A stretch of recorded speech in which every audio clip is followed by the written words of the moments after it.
1 Samuel 7:12.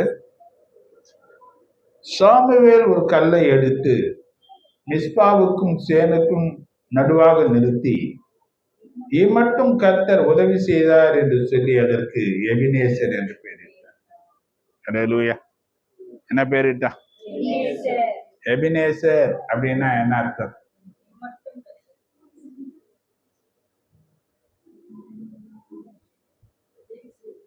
எவன் என்று சொன்னால் நம் கர்த்தர் என்ற அர்த்தம். ஏசர் அப்படின்னு சொன்னா ஏற்ற துணையாக உதவி செய்கிறவர். இந்த ஏசர் என்ற வார்த்தை ஆதியாகமம் 2:18 ஆதாமுடைய மனைவிக்கு கொடுக்கப்பட்ட வார்த்தைகளில ஒரு வார்த்தையாக எழுதப்பட்டிருக்குன்னு சொல்றாங்க.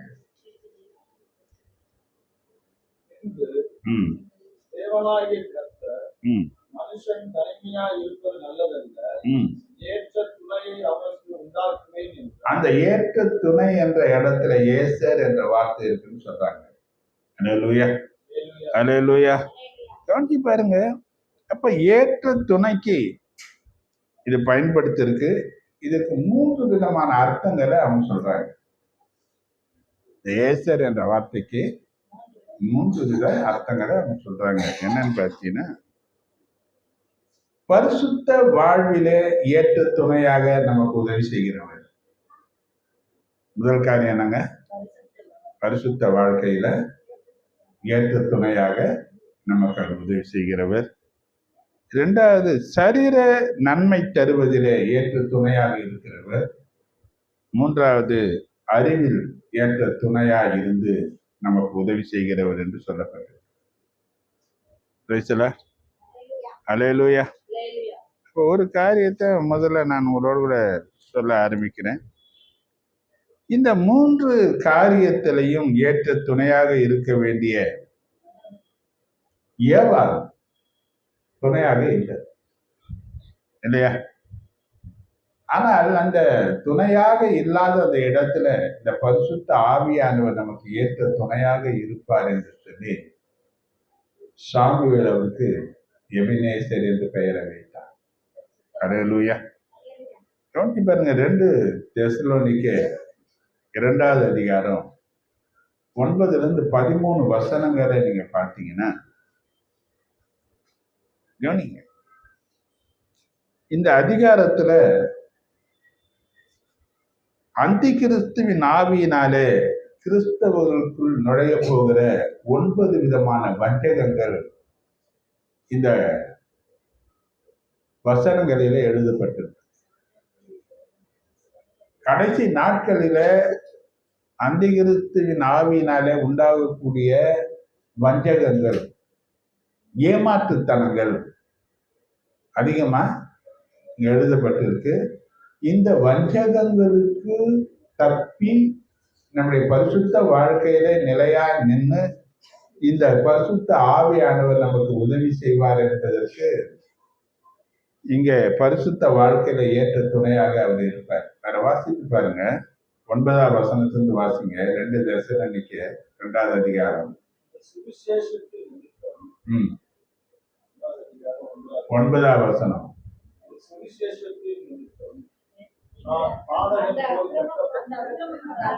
2 தெசலோனிக்கேயர் 2வது அதிகாரம் 9-13 வசனம்.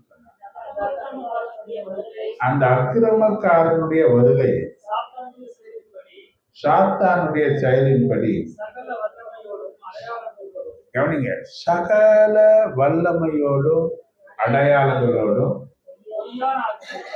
பொய்யான அற்புதங்களோடும் கெட்டு போகிறவர்களுக்குள்ளே சகல விதமான வஞ்சகத்தோடு இருக்கு. எந்த காலம் நினைக்கிறீங்க இது? கவனிங்க. நீங்க ஜனங்கள் ஒரு அற்புதம் நடந்து போச்சுன்னா இங்க நிக்கிற மாதிரி ஒரு காரியத்தை நம்ம எப்பவுமே தான் பார்க்கணும், இல்லையா? அப்படிதானே? சகல வல்லமையோடு கூட இவன் காலத்துல செயல்பட போறான். அநீதி, வஞ்சகம் இதெல்லாம் கலந்து ஒன்னா உருவாக்கப்பட்டவன் தான் இந்த அந்தி கிறிஸ்து. இந்த 13 வசனங்கள்ல இந்த 13ஆம் வசனம் வரும்னு நீங்க பார்த்தீங்கன்னா, ஒவ்வொன்றா நீங்க நினைச்சு பார்த்தீங்கன்னா 9 விதமான காரியங்கள் இதில் எழுதப்பட்டிருக்கு. இந்த காரியங்களுக்கு தப்பித்துக் கொள்வதற்கு, இதுல தாக்கப்படாமல் பரிசுத்தமாய் காக்கப்படுவதற்கு பரிசுத்த ஆவியானவர் நமக்கு உதவி செய்வார். யாருங்க இந்த பொய்யான அற்புதத்திலையும் அநீதியான காரியத்திலையும் இன்னைக்கு அவன் சகல விதமான வல்லமையோடு கூட பயன்படுத்தப்பட்டா யார் அதை போய் மாட்டிக்க மாட்டான்னு பார்த்தீங்கன்னா, பரிசுத்த ஆவியானுடைய துணை கொண்டு வாழ்கிறவன் பூரிகளுக்கு அவன் அர்ப்பணிக்க மாட்டான். அல்லேலூயா. நான் பார்த்திருக்கிறேன், சில அற்புதங்கள் நடக்கும்போது ஜனங்களும் அந்த அற்புதங்களை நடப்பிக்கிற ஊழியக்காரனை சுத்தி நிற்கிறத நான் பார்க்கிறேன். சில பேர் என்னை இப்படியே கேட்டு இருக்கிறாங்க, உங்க மேல இருக்கிற அந்த அபிஷேகம் எனக்கு வேண்டும். அபிஷேகத்தை எந்த மனுஷனும் வாங்கவும் முடியாது, யாராலும் அது கொடுக்கவும் முடியாது. தேவன் தான் அதை தர முடியுமே தவிர எந்த மனுஷனாலையும் அதை தர முடியாது. ஆனா என்ன கேட்பாங்க, இந்த அபிஷேகம் எனக்கு ஏன் வேணும் பார்க்குறாங்க, கையை வச்சா விழுந்துடுறாங்க. ஜபம் பண்ண பிசாசுகள் ஆட ஆரம்பிக்குது. சில நேரங்களில் வியாதி சொல்லி கூப்பிடும் போது அவங்க வராங்க, அந்த வியாதிஸ்தர்களுக்காக ஜெபிக்கும் போது அவங்க அப்பவே சுத்தமாயிருக்காங்க. இது போல நமக்கும் வேண்டும். இப்படி இது போல நிலைகளில இந்த அந்திகிறிஸ்து காலகட்டத்தில் என்ன நடக்க போகுதுன்னா, சகல விதமான வல்லமையோடு கூட அவர் செயல்பட போறான். நிறைய அற்புதங்கள், பொய்யான அற்புதங்களும் அதிசயமான காரியங்களும் நடக்க போகுது. அப்ப ஏராளமான ஜனங்கள் யார பின்பற்றி போக போறாங்க? யாரை பின்பற்றி போவாங்கன்னா, இந்த அந்திகிறிஸ்துவை பின்பற்றி போகக்கூடிய ஒரு அபாயம், ஒரு ஆபத்து இருக்குது. அப்படி அந்த வஞ்சகத்துல சிக்கி கொள்ளாம அங்க காப்பாற்றி கொள்ள வேண்டுமானால், நம்முடைய பரிசுத்த வாழ்க்கை கரப்பட்டு போகாதபடிக்கு காத்துக்கொள்ள வேண்டுமானால், இந்த பரிசுத்த ஆவியானுடைய துணை நமக்கு கட்டாய அவசியம். அல்லேலூயா. அல்லேலூயா. இவர் தான் நமக்கு உணர்த்தி காண்பிக்கிறவர், இவர் தான் நமக்கு தெளிவுபடுத்தி சொல்லுகிறவர், இவர் தான் நம்மை தடை செய்கிறவர், இவர் தான் நம்மளை வழி நடத்துகிறவர். அல்லேலூயா. அப்ப இந்த கடைசி காலத்துல அதிகமாக தேவனுடைய ஆவியினாலே நிறைந்திருக்கிற அந்த அனுபவம் சபையாகி இருக்கிற நமக்கு கட்டாயம் தேவை. என்ன பண்ணணும்? ஒவ்வொரு நாளும் ஆவியில நிரம்பி ஜெபித்து ஆவியானுடைய சத்தத்தை கேட்கிற அளவுக்கு நம்ம வளர்ச்சியில வளர வேண்டும். பேசுறாரு. ஏன்னா ஒரு பொய்யான அற்புதங்கள் நடக்க போகிற ஒரு காலங்கள் இருக்கு. இது பழைய ஏற்பாட்டுல நாம் பார்க்கிறோம். மோசேயின் காலத்துல நடந்த ஒரு காரியத்தை நம்ம பார்க்கிறோம் இல்லையா? ஆண்டவர் மோசே கிட்ட அந்த கோலை கொடுத்து சொன்ன அது கீழே போகுது, அந்த பாம்பா போயிடும் சொன்னதா இல்லையா? அவன் பார்வனுக்கு முன்பாக என்ன பண்ணான்? போட்டான். ஆனா மந்திரவாதிகள் என்ன பண்ணாங்க?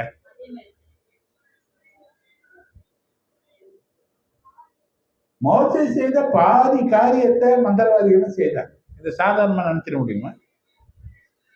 சாதாரணமா நினைக்க முடியுமா? அப்ப இந்த மந்திரவாதிகள் அந்த அளவுக்கு செய்ய முடியும்னு சொன்னா, அப்ப மந்திரவாதத்தை லேசா நீங்க எடுத்துருக்கீங்களா? இன்னைக்கு சத்துருடைய வல்லமைங்க நீங்க சாதா எடுத்துருக்கீங்களா? அவனும் பொய்யான அற்புதங்களை நடப்பிக்கக்கூடியவன் என்பதை நாம் அறிந்தவர்களாக இருக்கிறோம். அல்லது அவனுடைய அற்புதம் மெய்யானது கிடையாது, அது பொய்யான காரியங்கள். ஆனா அந்த பொய்யான காரியத்தை வச்சு நிறைய பேர் அவன் ஏமாத்தி தன் பக்கம் இழுத்து கொள்ள போறான். அப்ப கடைசியில ஒரு பெரிய வஞ்சகமான சூழ்ச்சிகள் நடக்க போகுது. இந்த அந்திகிறிஸ்துவை ஏற்றுக்கொண்டவன் அப்ப அந்த முத்திரையை தரித்து ஆகும். ஒரு காரியம் வருது, 666 முத்திரை இன்னைக்கு எல்லாம் ரெடி ஆகுது. இப்போ எல்லாத்தையும் பார்த்தீங்கன்னா, இப்போ கம்ப்யூட்டர் பார்த்தீங்கன்னா WWW, என்ன அது WWW? அது போடாத ஏதாவது பண்ண முடியுமா? WWW இல்லாம கம்ப்யூட்டர் யூஸ் பண்ண முடியுமா? இதனுடைய நம்பரை கூட்டி சொல்றாங்க 666. அல்லேலூயா. எல்லாத்துக்கும் என்னதான் வரப்போகுது இல்லையா? எல்லாம் நெட் கனெக்ஷன் எல்லாம் எங்க வரப்போகுது? எல்லாம் யாருடைய ஆளுகையில வரப்போகுது? விற்கவும் வாங்கவும் எல்லாத்துக்கும் எது வேணும் இல்லையா? இன்னைக்கு நம்ம கையில இருக்குது, ஏடிஎம் கார்டு இருக்குது, கிரெடிட் கார்டு இருக்குது, எல்லாத்துக்கும் ஒரு நம்பர் இருக்குது இல்லையா? ரேஷன் கார்டுக்கு நம்பர் இருக்கு, பாஸ்போர்ட்டுக்கு நம்பர் இருக்கு. எல்லாத்துக்கும் ஒரு நம்பர் என்ன பண்ணி வச்சிருக்கிறாங்க. இன்னைக்கு பல பாலிசி வச்சிருந்தா நம்பர் இருக்குது, எல்லாருக்கும் நம்பர் இருக்குதா இல்லையா?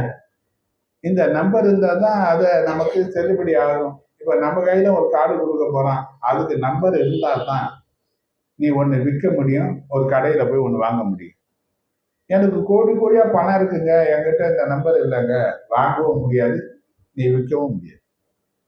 பணத்தை வச்சு என்ன பண்றது?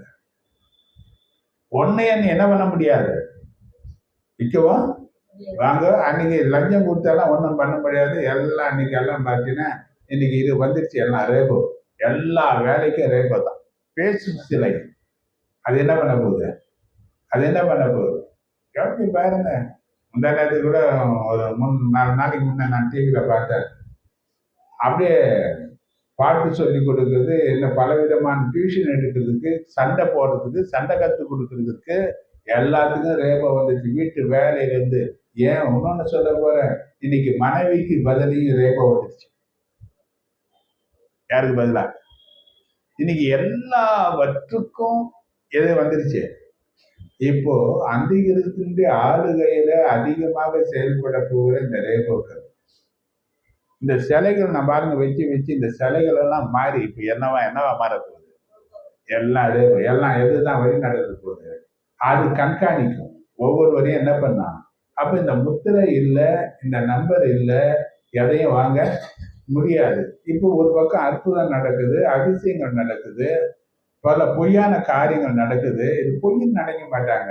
அவங்க தான் வரப்போகிற மேசியா நினைச்சு என்ன பண்ணுவாங்க? ஏன்னா முதல்ல வந்த மேசியாவை இஸ்ரவேலர்கள் என்ன பண்ணிட்டாங்க? அவரை ஏற்றுக்கொள்ளல. இல்லையா? தமக்கு சொந்தமானதுல வந்தாரு, சொந்தமானவங்க என்ன பண்ணல. அப்ப அவரே சொன்னாரு, என் பெயர்ல இன்னொருத்தன் வருவான், அவனை நீங்க ஏற்றுக்கொள்வீங்கன்னு சொன்னாரு. அந்த ஏற்றுக்கொள்ள போகிறவன் தான் இந்த அந்திகிறிஸ்து. அவன் அந்திகிறிஸ்து என்ற பெயர்ல முதல்ல எதிர்ப்பை காட்டக்கூடியவனால வரமாட்டான். கவனிச்சு பாருங்க, உலக சரித்திரத்துல யூதர்கள் தான் மெயின். யூதர்கள் இல்லாம உலக சரித்திரமே கிடையாது. முதலாவது உலக யுத்தமும் யூதர்கள் தான், 2வது உலக யுத்தமும் யூதர்கள். அப்பதான் சுதந்திரம் வாங்கினான்.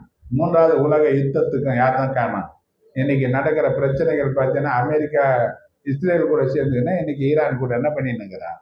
இது அப்படியே சொல்றான். கொஞ்ச நாளைக்கு முன்ன சீனா அறிக்கை கொடுத்தான், ஈரானுக்கு நாங்க சப்போர்ட்டா இருப்போம், ஈரானுக்கு நாங்க இப்போ இந்தியா இன்னொரு தேசத்துக்கு சப்போர்ட், இப்ப ரஷ்யா இன்னொருத்துக்கு சப்போர்ட். இது நாளுக்கு நாள் இப்போ என்ன பண்ண போகுதுன்னா பிரிஞ்சு எங்க வரப்போகுது?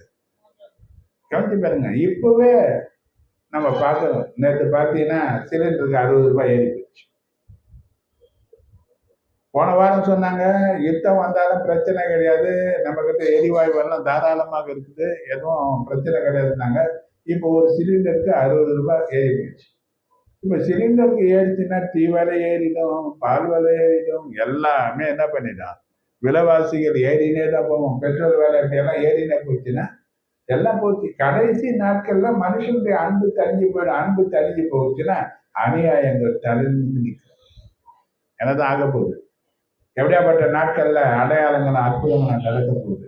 அது போல நாட்களில ஏமாற்றப்பட்டு இன்னைக்கு அந்திகிறிஸ்துக்கு பலியாகி விடாதபடிக்கு நம்மளை அந்த பரிசுத்த வாழ்க்கையில காப்பாற்றுகிறதுக்கு நமக்கு ஒரே துணை இந்த பரிசுத்த ஆவியானவர். பிரிச்சு எடுத்திருக்கிறாரு. இப்ப இந்த ராஜ்யம் அவர்னா நமக்கு பல வேலைகள் இருக்கத்தான் செய்யுது, நமக்கும் பல ஆசைகள் இருக்கத்தான் செய்யுது. ஆனால் எல்லாவற்றையும் அப்புறப்படுத்தி தேவனுக்காக நம்மளை அர்ப்பணிக்கிற ஒரு நிலையா இருக்கிறதுனால தான் நம்ம இந்த நாட்கள் தவறாம நம்ம கை கொள்ளக்கூடிய நிலையில வந்திருக்கிறோம். அல்லேலூயா. நம்மளாலேயும் தூங்கலாம், கொஞ்ச நேரம் உடம்பு நமக்கு அசதியே இல்லையா, ஒன்றும் ஒரு 2 மணி நேரம் 1 மணி நேரம் தூங்கலாமா? முடியும். நமக்கு இன்னைக்கு வேற எங்க கிளம்பி போக முடியாத? போக முடியும். எவ்வளவு ஃபங்க்ஷன் நாட்டிகமாக தான் வைக்கிறாங்க. சில நேரத்துல மற்றவங்களுக்கு எதிர்ப்புக்கும் நம்ம ஆளாயிடுறோம். ஏன்னா அவங்களோட கூட நம்ம ஒத்து போக முடியல, நம்மளை வேறு பிரிச்சு தனியா வச்சுட்டாரு. அப்ப இந்த காலத்துல எல்லாம் ஆண்டவருக்காக நம்மளை அர்ப்பணித்து நடப்பிக்கிற நாம, ஆனா அந்திகிற காலத்துல பெரிய எதிர்ப்புகள் எழுததான் போகுது. ஆனா அப்ப யாருக்கு நமக்கு துணையா இருப்பாருன்னு பார்த்தீங்கன்னா, இந்த பரிசுத்த ஆவியானவர் தான் நமக்கு துணையா இருப்பார். இரண்டாவது, அறிவிலே ஏற்ற துணையாக இந்த பரிசுத்த ஆவியானவர் இருப்பார். ஆதியாகமம் 3வது அதிகாரம் 5, 6 வசனத்தை பார்த்தீங்கன்னா, நீங்கள் இதை புசிக்கும் நாளிலே இதை நீங்கள் புசிக்க நாளிலே உங்கள் கண்கள் திறக்கப்படும் என்று உங்கள் கண்கள் திறக்கப்படும் என்றும் நீங்கள் நன்மை தீமை அறிந்து நீங்கள் நன்மை தீமை அறிந்து தேவர்களைப் போல் இருப்பீர்கள் என்றும் தேவர்களைப் போல இருப்பீர்கள் என்றும் தேவன் அறிவார் என்றது. தேவன் அறிவார் என்றது. அப்பொழுது ஸ்திரீயானவள் அந்த விருட்சம் புசிப்புக்கு நல்லதும் பார்வைக்கு இன்பமும்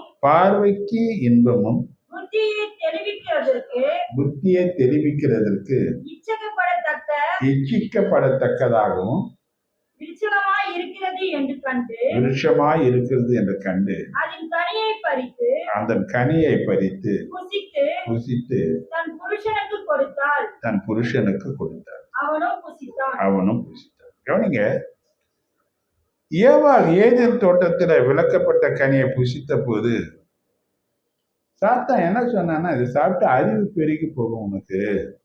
என்ன சொன்னா, ஏவாள் புத்தியில தெளிவு உண்டாகும் என்று நினைச்சுதான் ஏவாளும் கனியை புசித்தார். ஆனா நடந்த காரியம் நமக்கு தெரியும்.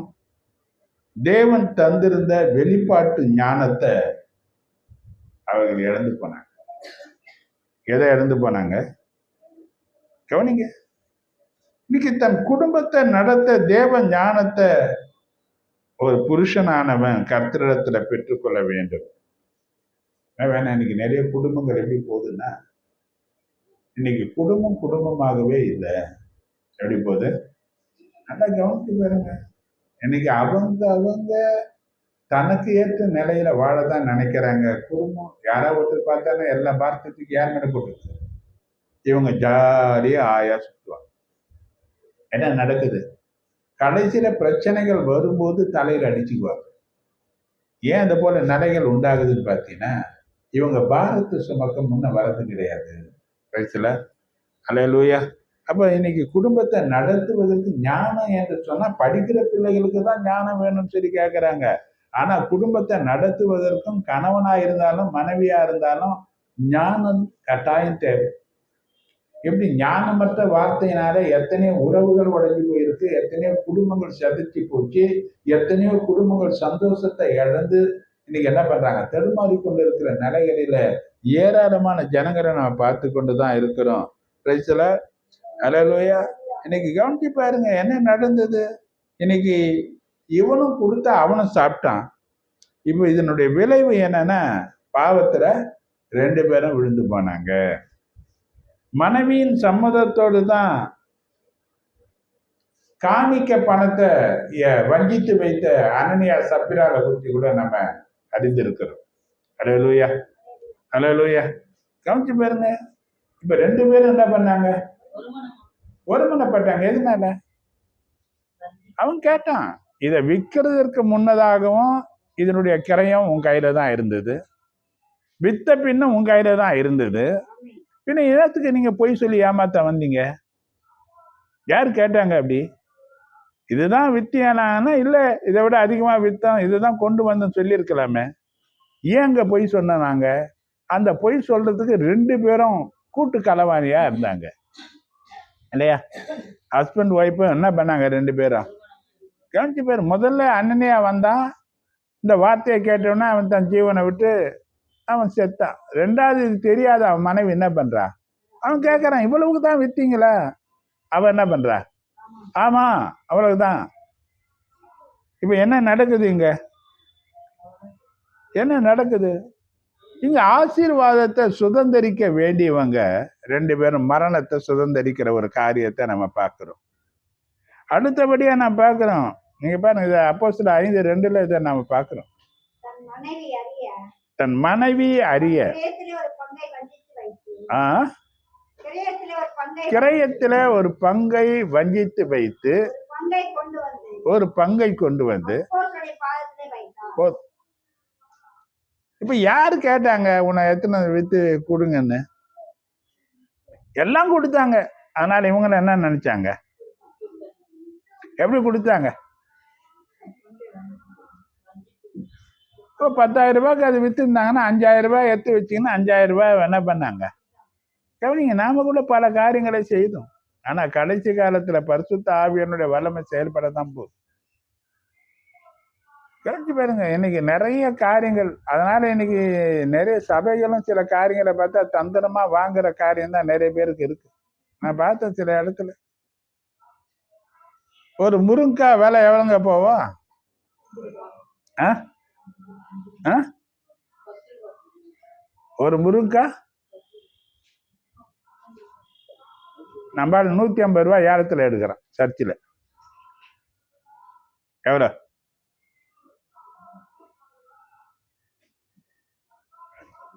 கொஞ்ச நாளைக்கு முன்ன ஒரு எலுமிச்சை பழத்தை விட்டாங்க. அது எங்கன்னு தெரியும் உனக்கு?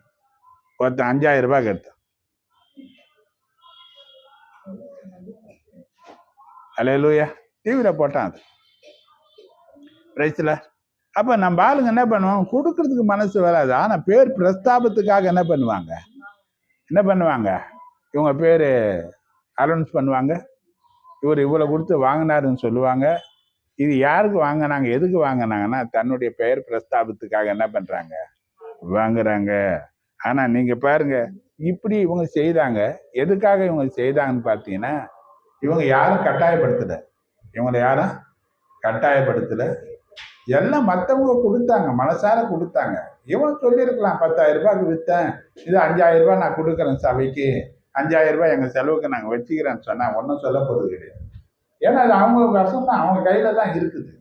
இதை இவங்க பொய் சொல்லும்போது பேதுரு சொல்றான், நீ மனுஷனிடத்துல பொய் சொல்லாமல் நீ தேவனிடத்துல பொய் சொன்னாயே என்று சொல்றான். அப்ப சொன்ன பொய் யாருக்கிட்ட சொன்ன பொய் இது? இப்ப நாம செய்யற ஒவ்வொன்றும் தேவன் பார்த்துட்டு தான் இருக்கிறார். தேவன் பார்த்து கொண்டுதான் இருக்கிறார். அது நீ தப்பு பண்ணாலும் சரி, நான் தப்பு பண்ணாலும் சரி, தேவன் கட்டாயம் நியாயந்திருக்கிறவரா தான் இருப்பார். யாரும் தப்பிக்க முடியவே முடியாது.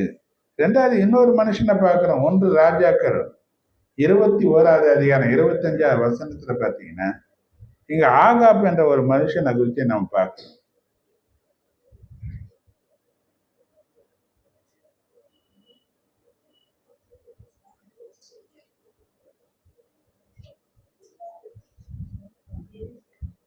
ஒன்று ராஜாக்கள்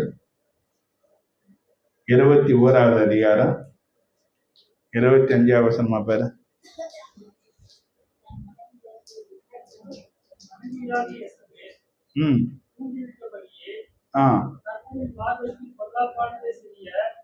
கர்த்தரின் பார்வைக்கு பொல்லாப்பானது செய்த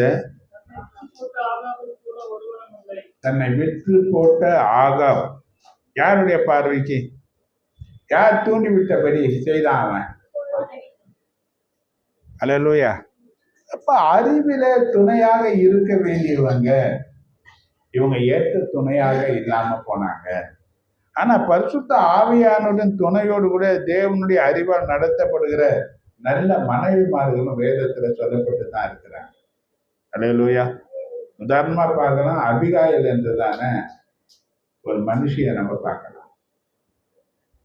இவன் வீட்டுக்காரன், நல்லா கவனிங்க, நிறைய தேவனுடைய பிள்ளைகள் நம்ம கற்றுக்கொள்ள வேண்டிய நிறைய சத்தியங்கள் இதுல இருக்கு. இவ சின்ன வயசு, அபிகாலுக்கு சின்ன வயசு, ரொம்ப அழகானவ, புத்திசாலி.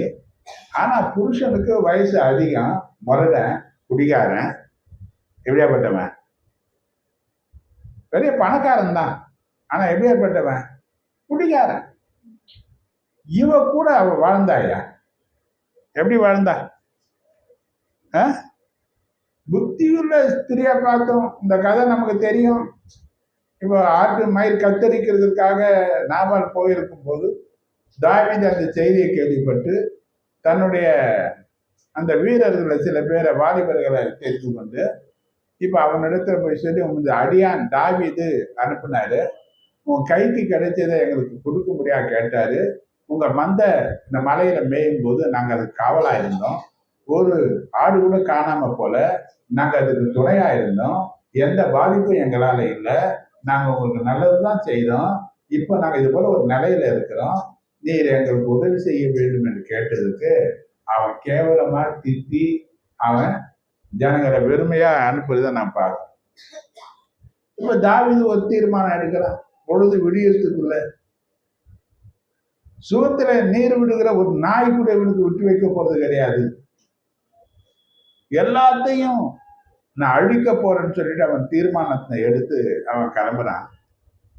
இப்போ இந்த நாபால் கூட இந்த வேலைக்காரன் ஒருத்தர் வந்து அபிகாயில் கிட்ட சொல்றான், இது போல தாவீது நாங்கள் எங்களுக்கு உபகாரியா இருந்தான், அவங்க ஜனங்கள் எல்லாம் எங்களுக்கு பாதுகாப்பாக இருந்தாங்க.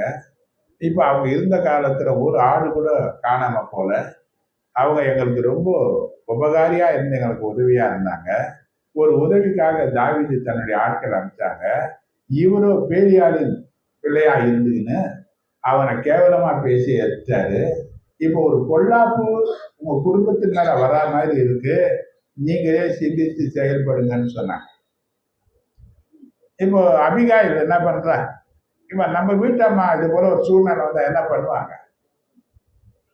இப்போ வீட்டுக்காரன் நாவல் புல் போதையில இருக்கிறாரு, குடிச்சு மிஞ்சி இருக்கிறாரு, யார் சொன்னாலும் கேட்காத முடியாத நிலையில அவர் கிடக்கிறாரு. இப்ப அந்த நேரத்துல போயிட்டு அபிகாயில் தன் புருஷனை எழுப்பி இப்போ தாவீதுக்கு ஏதாவது கொடுக்கணும்னு சொல்லியிருந்தா அவன் என்ன சொல்லியிருப்பான்? பேச முடியாத நிலையில இருக்கிறான். கவனிச்சு பாருங்க, சில பேர் அம்மாவாக தப்பு பண்றாங்க. எங்க இருந்தாலும் உடனே ஒரு போன் பண்ணிட்டு யாருன்னு சொல்றாங்க. வீட்டுக்கு வர வரலாம் காத்துக்க மாட்டாங்க, கொஞ்சம் பொறுமையா இருந்து செய்ய மாட்டாங்க. இல்லைன்னா தன்னால முடிஞ்ச காரியத்தை செய்துட்டு இப்படி ஒரு பிரச்சனை வந்தது நான் செய்திருக்கிறேன் அவனுக்கு ஆசுவாசமும் சொல்ல மாட்டாங்க. அவனை டென்ஷன் ஆக்கி அவன் டென்ஷனோட டென்ஷனா வந்து பிரச்சனை பெருசா ஆகி அந்த காரியத்துக்கு காரணம் யாரா இருப்பாங்கன்னு பார்த்தீங்கன்னா அநேக மனைவிமார்கள் அதுக்கு ஒரு காரணமாக இருக்குது. நம்ம கண்கூடா பார்க்கிற ஒரு காரியமாக ஒண்ணுன்னா உடனே யாருக்கு போன் பண்ணிடுவாங்க. அவன் என்ன நிலையில இருக்கிறான், எப்படி வேலையில இருக்கிறான், என்ன செய்யறான், எங்க இருக்கிறாங்க அதெல்லாம் பார்க்க மாட்டாங்க. உடனே என்ன பண்ணுவாங்க? கவனிச்சு பாருங்க, இவன் அப்படி பண்ணவே இல்லை. இவன் என்ன பண்ணா எல்லாத்தையும் ரெடி பண்ணி வச்சுக்கினா, இப்போ கழுது மேல உக்காந்தா எல்லாத்தையும் கட்டிக்கினா, இப்ப தாவீதை சந்திக்கிறது எங்க போறா? இப்போ தாவீது ரத்தம் சிந்தாதபடிக்கு தடுத்து அவனை ஆட்கொண்டதுனால, புத்தியா அவன் செயல்பட்டதுனால அன்னைக்கு நாபாலுடைய குடும்பம் தப்பிச்சு. அல்லேலூயா, அல்லேலூயா.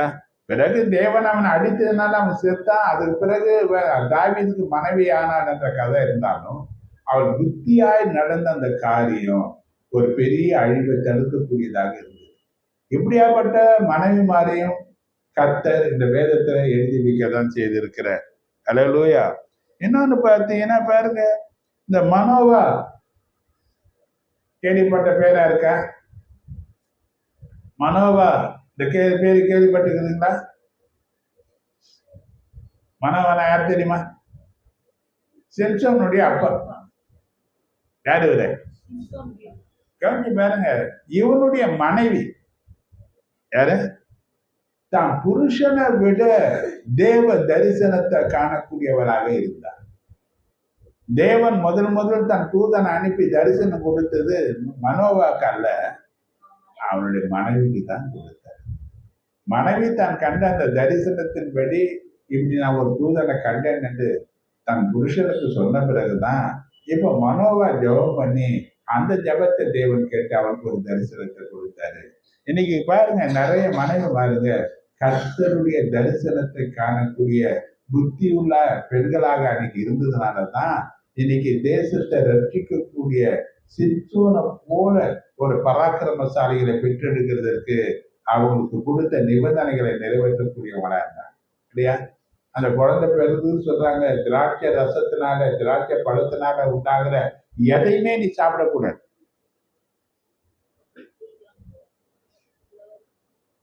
கவனிங்க, நம்ம ஆளுங்களுக்கு ஆசைப்பட்டு எல்லாத்தையும் தின்னுவாங்க. ஒன்னும் நம்பால சொல்லுவாங்க, அது மாசமா இருக்குது, கொடுப்பா கொடுப்பான்னு. ஆனா அங்க தேவதூதன் சொல்றா, என்ன பண்ணக்கூடாது நீங்க, இவன் இதற்காக பிறக்கப்படியாக உனக்கு கொடுக்குறான். மலடியா இருக்கிற உனக்கு ஒரு பிள்ளைய கொடுக்க போறாரு ஆண்டவர். அவரை எப்படி வளர்க்கணும்ன்றதும் சொல்றாரு. அவனை எப்படி வளர்க்கணும்னு சொல்றாரு. நீங்க இந்த நியாயாதிபதிகள் புத்தகம் 13:12 நினைக்கிறேன், வாசித்து பாருங்க. 12 வாசி. அப்பொழுது மனோவா, ம் நீர் சொன்ன காரியம் நிறைவேறும் பொழுது ம் இந்த பிள்ளையை எப்படி வளர்க்க வேண்டும், ம் அதை எப்படி நடத்த வேண்டும் என்று கேட்டான். வாசி. கர்த்தருடைய தூதரானவர் ம் மனோவாவை நோக்கி, நான் ஸ்திரீயோடு சொன்ன யாவற்றிற்கும் அவள் எச்சரிக்கையாய் இருந்து, திராட்சை செடியிலே உண்டாயிருக்கிறது ஒன்றும் சாப்பிடாமலும், திராட்சை ரசமும் மதுபானமும் குடியாமலும், தீட்டானதொன்றும் புசியாமலும் நான் அவளுக்கு கட்டளையிட்டதை எல்லாம் கைக்கொள்ள கடவாள் என்றார். அதெல்லாம் என்ன பண்ணாங்க, கை கொண்டு நடந்துதான் அந்த பிள்ளைய அவங்க பெற்றாங்க. இன்னைக்கு தரிசனம் கிடைக்கிறது ஒரு பக்கம், தரிசனத்துல கிடைக்கிற தேவனுடைய வார்த்தையை கை கொண்டு நடக்கிறவங்க தான் புத்திசாலிகளாக இருப்பாங்க. அல்லேலூயா. ஆனா நமக்கு பார்த்தீங்கன்னா நிறைய பேர் கனவு காண்றதை தான் சொல்றாங்களே தவிர கனவுக்கு அர்த்தமும் தெரியல, கனவை பத்தி ஒரு காரியமும் புரியல. கனவுல 2 வகை இருக்கு. ஒண்ணு தேவன் பேசுகிற ஒரு வகையும் அதுல இருக்கு. 2வது பிரச்சனை அதிகமா இருந்ததுன்னா தொல்லையின் மிகுதினாலையும் கனவுகள் வரும். ஊர்பட்ட பிரச்சனையில போட்டு வச்சுக்கிறேன், தூங்க முடியல, என்னால படுத்தா ஏதாவது ஒண்ணு வெளியே வருதுன்னா முதல்ல உன்னை சரிப்படுத்திக்க, உன் பிரச்சனைகள் இருந்து வெளியே வந்துடு. அப்ப பிரச்சனைகள் என்ன பண்றது, ஆண்டவர் சொன்னாரு சங்கீதம் 55:22,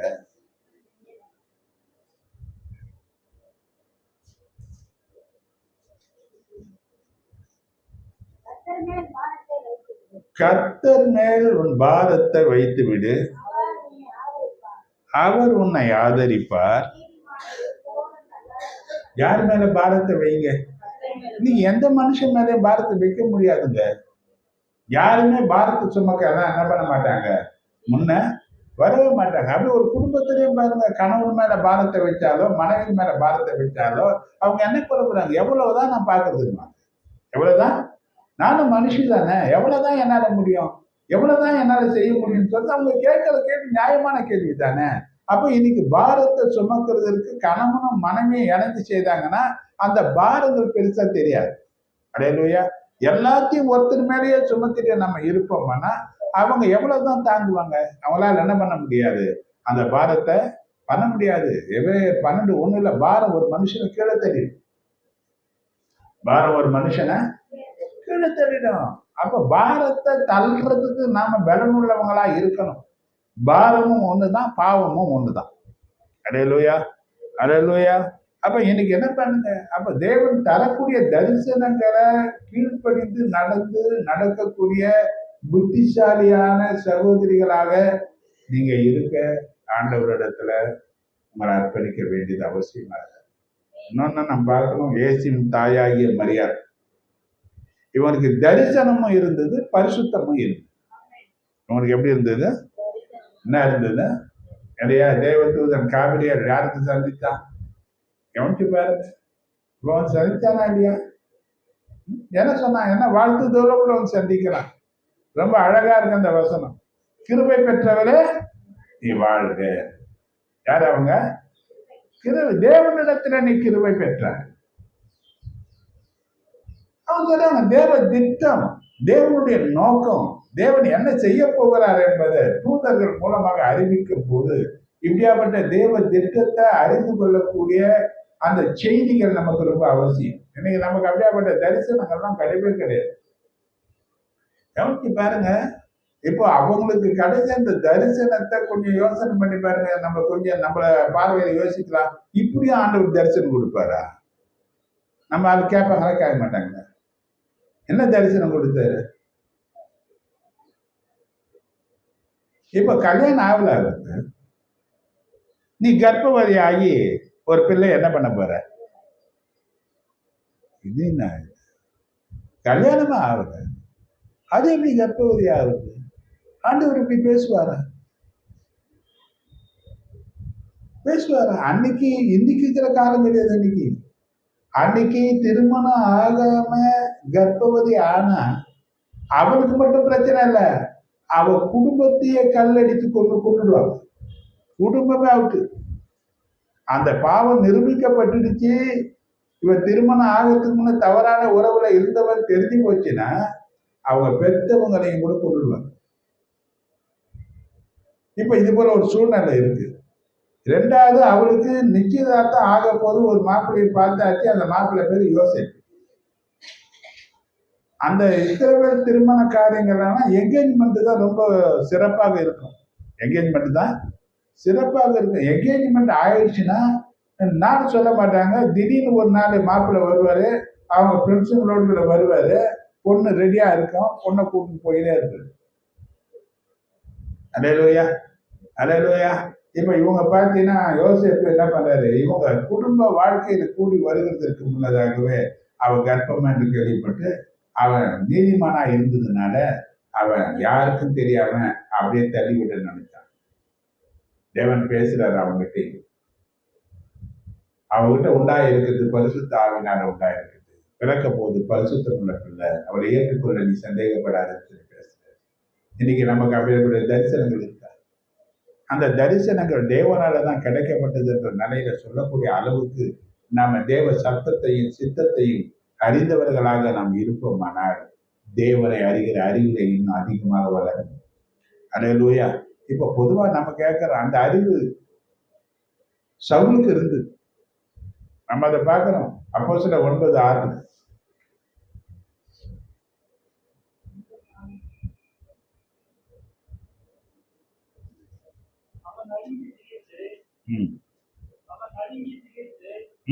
ஆண்டவரே, நான் என்ன செய்ய சித்தமா இருக்கிறேன் என்றார். அதற்கு கர்த்தர், நீ எழுந்து மகனுக்குள்ளே போ, செய்ய வேண்டியது அங்கே உனக்கு சொல்லப்படும் என்றார். கவனிச்சு பாருங்க. இப்ப இவன் பாருங்க, இது நமக்கு தெரிஞ்ச செய்தி தான். இவன் என்ன கேட்கிறான், தேவன் அவனை சந்திக்கிறார். பட்ட பகல்ல, நல்ல மத்தியான வெயில்ல, ஒரு பிரகாசமுள்ள வெளிச்சத்துல அவனை சந்திக்கிறார். அவன் குதிரையிலிருந்து கீழே விழுந்து போறான். இவன் கீழே விழுந்த அந்த நிலையில 2 கண் பார்வை அவனுக்கு போகுது. இப்போ சத்தத்தை மத்தம் கேட்கிறான். அவன் சத்தத்தை கேட்ட உடனே கேட்கிறான், ஆண்டவரே நீர் யார்? ரெண்டாவது கேட்கிறான், நான் என்ன செய்ய நீர் சித்தமா இருக்கிறீர்? என்ன செய்ய?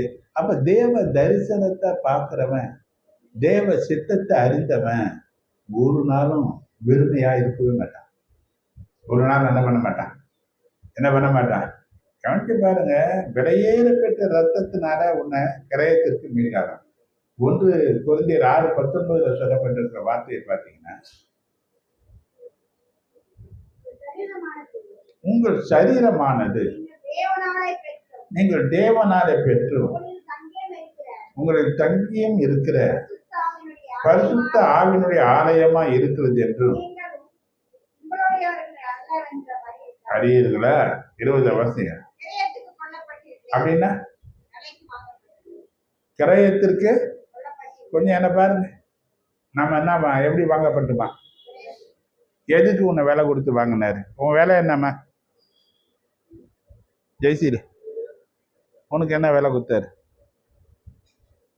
சீலா, உனக்கு என்ன விலை கொடுத்தாரு? நீ எவ்வளவு விலை கொடுத்து வாங்கப்பட்ட? அமுதா, உனக்கு என்ன விலை கொடுத்தாரு?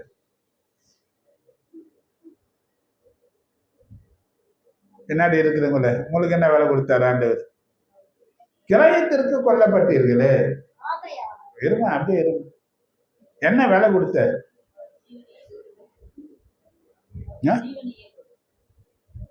அப்ப மனுஷனுடைய ஜீவனை உலகத்தை விட விலையேற பெற்றது இல்லையா? அப்படிதான் சார். ஒருவன் உலகத்தை முழுவதும் ஆதாயப்படுத்தினான், தன் ஜீவனை கெடுத்து நஷ்டப்படுத்தினான், லாபம் என்ன? அப்ப உலகத்தை விட விலையேற பெற்றது ஒரு மனுஷனுடைய ஜீவன்.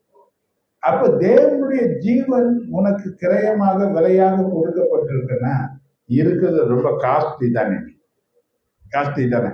அவ்வளவு விலை கொடுத்து வாங்குற அளவுக்கு உன்னை எதுக்கு வாங்கியிருப்பாரு?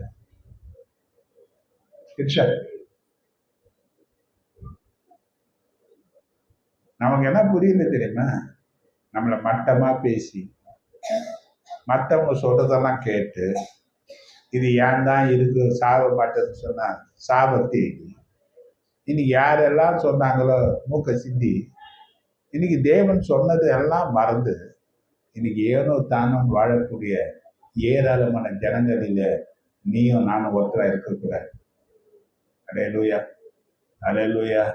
தேவன் உனக்காக தன் ஜீவனை கொடுத்த அப்போ விலையேற பெற்ற ஜீவன், அப்போ மிகுந்த காஸ்ட்லி. நீ எப்படி அப்போ அப்படி காஸ்ட்லியா ஒரு பொருள் ரொம்ப காஸ்ட்லியா கொடுத்து வாங்குறேன்னா அதுக்கு பாதுகாப்பு நிறைய இருக்குமா இருக்காதுங்க இல்லையா?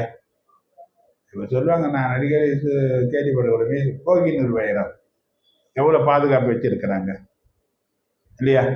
இந்தியாவிலேருந்து போன வைரத்துக்கு எவ்வளோ பாதுகாப்பு வைக்கிறாங்க, எவ்வளோ டெக்னிக்கல் வச்சிருக்கிறாங்க, அது திருடாதபடிக்கு என்ன பண்றாங்க. அப்போ வைரத்துக்கு அவ்வளோ பாதுகாப்பு இருக்குமானா வைரத்தை விட நீ மேலான ஆளு தானே, உனக்கு பாதுகாப்பு இருக்குமா இருக்காதா? அப்போ தேவன் அப்படி வச்சிருக்கிறான்னு எதற்காக உன்னை வாங்கினார்? நீ என்ன செய்ய வாங்கின? ஒவ்வொருத்தரும் கேட்க வேண்டிய கேள்வி எதுதான். ஒவ்வொருத்தரும் கேட்க வேண்டிய கேள்வி எதுதான். கவனிங்க, ஆதாமுக்கு ஏவாள் சரியா இல்லை. ஒருவேளை உங்களுக்கு புருஷன் சரியாம இல்லாம இருக்கலாம், ஒருவேளை புருஷனுக்கு நீங்க சரியில்லாம இருக்கலாம். ஆனா அப்ப ஆண்டவர் சொல்றாரு, அந்த ஏற்று துணை என்ற இடத்துல யார் துணையா இல்லைன்னாலும் பரிசுத்த ஆவியானவருக்கு துணை நிற்பேன் என்று சொல்கிறாரு. நீங்க என்ன செய்வதற்காக அவர் வாங்கியிருக்கிறாரு. அல்லேலூயா. அப்ப தேவன் நம்மளை தெரிந்து கொண்டதுக்கு ஒரு நோக்கம் இருக்குதா இல்லையா? இல்லையா? வெறுமையா வந்துட்டு வெறுமையா போறதா? அப்ப என்ன செய்ய நினைக்கிறாரு நம்மளை பற்றி? நான் என்ன செய்யணும்? என்னைக்கு நீ தேவ சமூகத்துல உன்னை ஊற்றி தேவனிடத்துல கேட்கிறியோ அன்னைக்கு அதுக்குரிய வழிகள் திறக்கப்படும். அல்லேலூயா. நான் திருப்பி சொல்றேன், ஏதோ ஒரு காரியத்தை உங்க கூட கர்த்தர் பேசுகிறதுக்கு அவர் உன்னை தனியா பிரித்து எடுப்பார். கவனிய, நமக்கு தான் பாரங்கள் இருக்குதுன்னு நினைக்காத. தேவன் தன்னுடைய பாரத்தையும் ஆசையும் சொல்லுகிறதற்கு நம்ம தான் தேவன் எதிர்பார்க்கிறார். யார்கிட்ட தான் பேசுவாரு இல்லையா? அன்னைக்கு ஏசையா கொண்டு பேசுறாரு, என் காரியமாக நான் யாரை அனுப்புவேன்? என் காரியமாக ஏன் என் ஜனங்கள் அழிந்து கொண்டு இருக்கிறார்களே, அந்த ஜனங்களை குறித்து ஒரு பாரம் இருந்தது. இப்ப தேவனே நேரா வந்து என்ன பண்ண முடியாது. இந்த உலகம் மனுஷன் கையில கொடுக்கப்பட்டது. இந்த உலகம் யார் கையில கொடுக்கப்பட்டது இல்லையா? ஆதியாகமம் 1:26 அப்படிதான் சொல்லப்பட்டிருக்கு.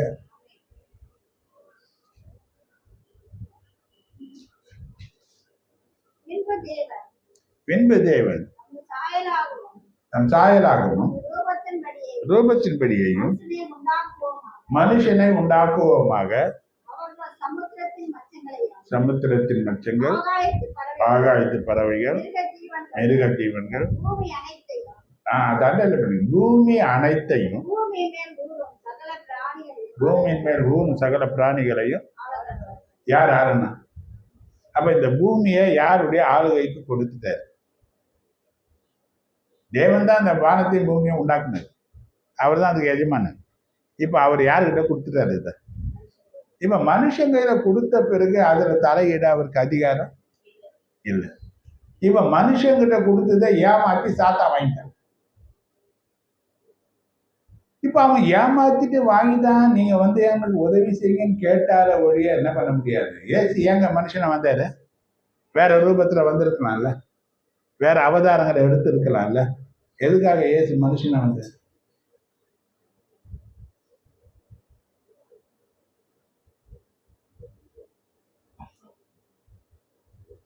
தெரியல.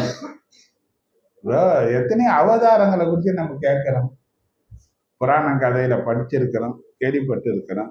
ஏன் இயேசு ஒரு அவதாரமா வேற ஏதாவது ஒரு ரூபத்துல வராம ஏன் மனுஷனை வந்தாரு?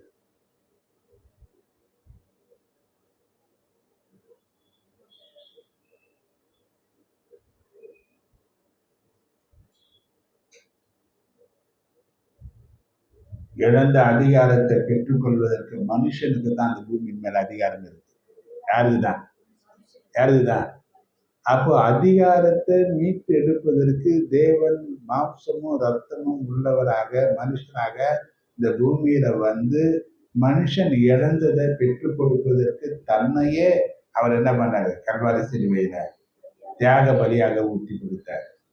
அதை மீட்டு எடுத்ததுனாலதான் இப்ப போய் பழையபடி பிதாக வலது வருஷத்துல போய் உட்கார்ந்து இப்போ அதிகாரங்கள் அத்தனையும் தன் பிள்ளைகளுக்கு கொடுத்து அவர்களோடு கர்த்தர் ஆளுகை செய்கிறவராக இருக்கிறார். அல்லேலூயா, அல்லேலூயா.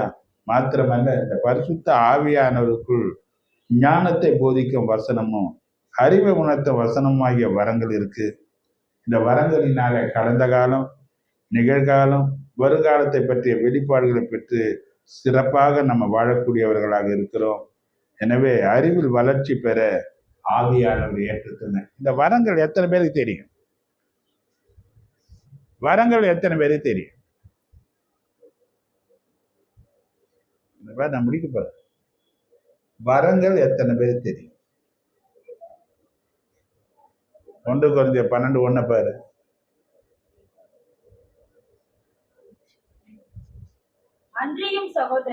அன்றியும் சகோதரரே, ஆவிக்குரிய வரங்களை குறித்து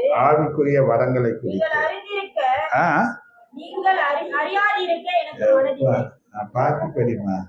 நீங்கள் அறியாது இருக்க எத்தனை பேருக்கு தெரியும்? எத்தனை பேருக்கு தெரியும்? அந்த வரங்கள் இருக்குதுன்னா தெரியுமா உங்களுக்கு? ஏமா இருக்குதுன்னா தெரியுமான்னு கேட்டேன். அதுல இருக்குது எனக்கு தெரியும். உனக்கு தெரியுமான்னு கேட்டேன். இது இலவசமா தெரியுமா உனக்கு?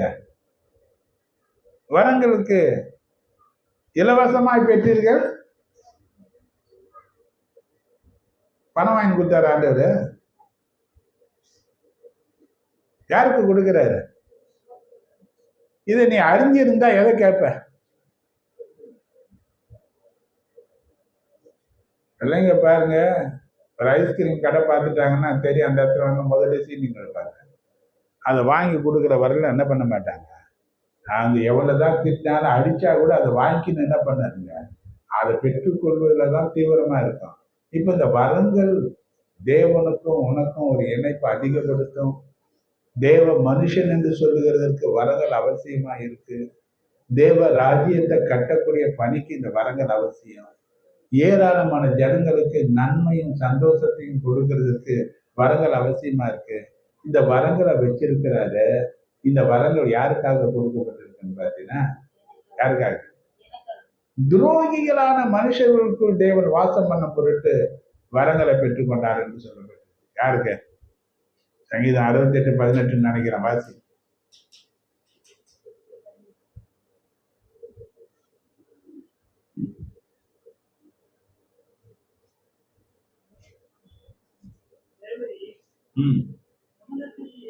உன்னதத்திற்கு ஏறி சிறைப்பட்டவர்களை சிறையாக்கி கொண்டு போனீர். தேவனாகிய கர்த்தர் மனுஷருக்குள் வாசம் பண்ணும் பொருட்டு துரோகிகளான மனுஷர்களுக்காகவும் யாருக்காக வரங்களை பெற்றுக் கொண்டாரா? யாரு கூட வாசம் பண்ணணுமா? நம்ம யாரா? அப்ப துரோகிகளான மனுஷர்களுக்கு கூட வரங்களை கொடுக்கறதுக்கு தேவன் வரங்களை பெற்றுக் கொண்டிருப்பாரானால் இப்ப நீ யாரு? ஏன் துரோகிய? இந்த வரங்களை யார் பயன்படுத்தணும்? சொல்லுங்க. இந்த வரங்கள் யாருக்கு பயன்படுத்தணும்? இந்த வரங்களை கொடுக்கிறவரே யார் தான்? இந்த பரிசுத்த ஆவியானவர் தான். இதை கிரியேட் பண்றதும் யார் தான்? அவர் தான். இப்ப அது உனக்கு இலவசமா வச்சிருக்கன்னு சொன்னதும் யார் தான்? அப்ப இதை நீங்க பெற்றுக்கொள்ள வேண்டிய அந்த விருப்பம் தாகம் யாருக்கு தான் வேணும்? எப்ப வரும்? அது எப்ப வரும்? பாருங்க, சாதாரண மனுஷன் அத்த பெரிய காரியங்களை செய்யறான்னு கூட. கடந்த நாட்கள்ல ஒரு சகோதரன் வேலை செய்யறாரு, ஊழியமும் பார்க்கிறாரு. போன வாரம் மீட்டிங்க்கு வந்திருந்தாரு. அவங்க ரெட்டில்ஸ்ல இருக்கிறாங்க, எங்க இருக்கிறாங்க. அவர் என்னை பார்த்தோன்னு சொன்னாரு, பாஸ்டர் அன்னைக்கு நீங்க ஜெபம் பண்ணீங்க, அந்த பீசிங்கே இப்ப இல்லை எனக்கு. பீசிங்க இப்ப நான் என்ன மருந்து கொடுத்தேன் அவருக்கு? முடியல, வேலைக்கு போக முடியல, அந்த வீசிங் அதிகமா இருக்கு, என்னால என்ன பண்ண முடியல. பாஸ்டர் கொஞ்சம் ஜெபம் பண்ணுங்க சொன்னார். கொஞ்சம் அந்த ஜெபம் பண்ண அந்த நிமிஷத்துல ஆண்டவர் எங்க யாரை தொட்டாரு. கவனிச்சு பாருங்க, அவருக்கும் எனக்கும் அவர் எங்க இருக்கிறாருன்னு எனக்கு சம்பந்தமே கிடையாது. ஆனா அந்த போன் காலில் என்ன பண்ண, அட்டன் பண்ணி ஜெபம் பண்ணி அனுப்பிச்சோம். இப்ப வரங்க எங்க கிரியை செய்யுது, எங்க கிரியை செய்யுது. டாக்டர்கிட்ட போனா கூட அவங்க கொடுக்குற மருந்து கூட உடனே கிரியை செய்யுதோ இல்லையோ, ஆனா வரங்கள் அப்பவே கிரியை செய்ய ஆரம்பிக்குது. இப்ப வரங்கள் கிரியை செய்தவன அவங்க என்ன சொல்றாங்க, ஆண்டவர் உங்களோடு தான் இருக்கிறார் பாஸ்டர், அதனாலதான் அந்த பிரச்சனையில நான் உங்களுக்கு போன் பண்றோம், கோச்சிக்காதீங்க பாஸ்டர், அது போல போன் வந்தா தயவு செய்து எடுங்கன்றாங்க. யார் போனவும் நான் தட்டுறது கிடையாது, யார் போன் வந்தாலும் நான் ஏனோ தானும் விடுறதும் கிடையாது. ஒருவேளை அவங்க வச்சுட்டா கூட திரும்பி அந்த போன் நம்பருக்கு நாங்கள் போன் பண்ணி ஜெபம் பண்ண தான் செய்கிறோம். ஏன்னா வரங்கள் தேவ ராஜ்யத்தை கட்டுவதற்கு, தேவன் நம்மோடு கூட இருக்கிறார் என்பதை தெரிந்து கொள்வதற்கு இந்த வரங்களை தேவன் வச்சிருக்கிறார். இந்த வரங்கள் யார் மூலமா கிரியை செய்யுதுன்னா, இதுக்கு உதவி செய்ய பரிசுத்த ஆவியானவர் தான் துணையா இருக்கிறார். முதல்ல சொன்ன பரிசுத்த வாழ்க்கையில் அவர் துணையா இருப்பாரு. இரண்டாவது ஏற்ற துணையாக அறிவிலே நாம் காணப்படுவதற்கு யார் துணை, பரிசுத்த. இதோட நான் முடிக்கிறேன். கர்த்தர் உங்களை ஆசீர்வதிப்பாராக. காணிக்கை கொடுத்து நம்ம ஜெபத்தில் முடிக்கிறோம்.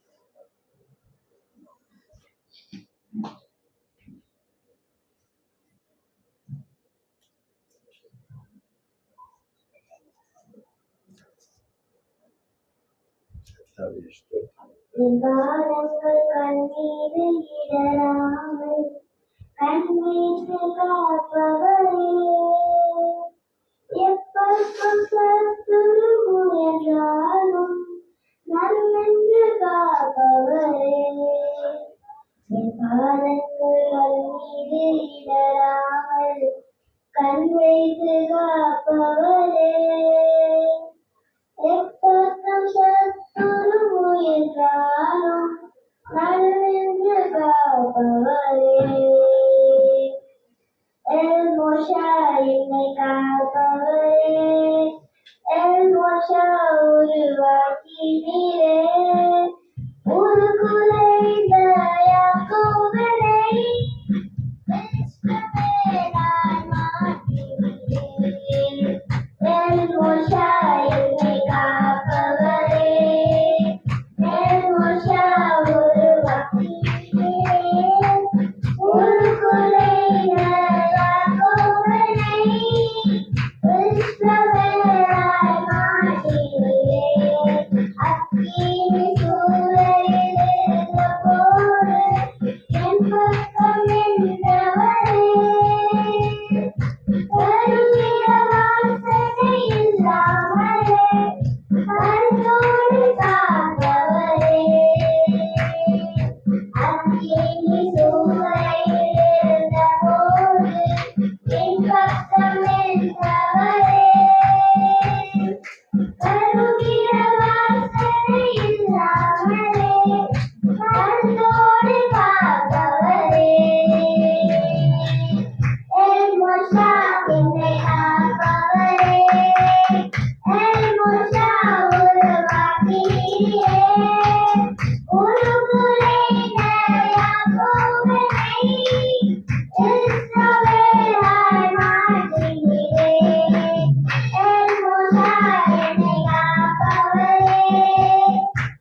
மகா இரக்கமும் கிருபையும் தயமும் நிறைந்த ஆண்டவரே, சமூகத்தில் எங்களை தாழ்த்துகிறோம்.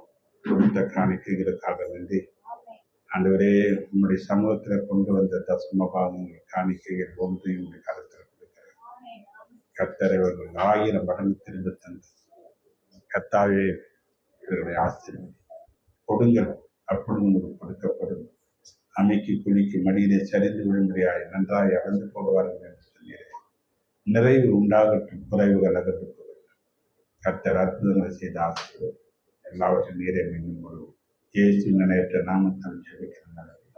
ஆமென். என் ஆத்மாவே கர்த்தரை கர்த்தரை ஸ்தோத்திரி. என் என்னுடைய உள்ளமே பரிசுத்த நாமத்தை நாமத்தை ஸ்தோத்திரி. என் ஆத்துமாவே கர்த்தரை ஸ்தோத்திரி. கர்த்தர் செய்த சகல உபகாரங்களும் நம்முடைய கர்த்தராகிய இயேசு கிறிஸ்துவினுடைய கிருபை, பிதாவாகிய தேவனுடைய அன்பு, பரிசுத்த ஆவியானுடைய ஐக்கியமும் ஆசீர்வாதங்கள், பாதுகாப்பும் பராமரிப்பும் வழி நடத்துதல் நம் அனைவரோடு வந்திருக்கிற நம்ம குடும்பங்கள் ஒவ்வொருவரோடும் என்றும் நீடித்து நிலைத்திருக்கிறார். ஆமென். God bless you. கர்த்தரை ஆசீர்வதிக்கிறார். God bless you.